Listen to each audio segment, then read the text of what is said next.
everyone, welcome back to my channel Art Palette. I am Priya and in this video I am sharing a DIY decorative metal tray. To make this DIY, take a steel dinner plate and spray paint it with copper or golden color and let it dry for 2 hours. After drying, stick the lace with strong adhesive.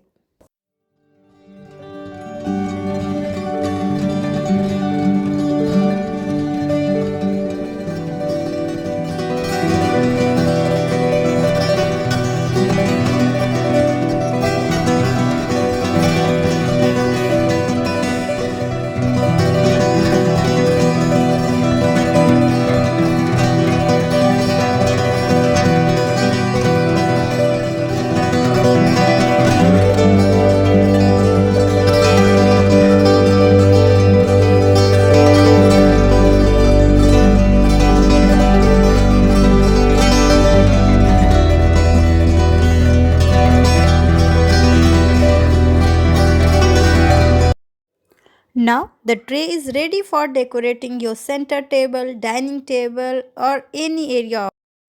If you enjoyed watching my video, then please like, subscribe, share and hit the bell icon for new video notification.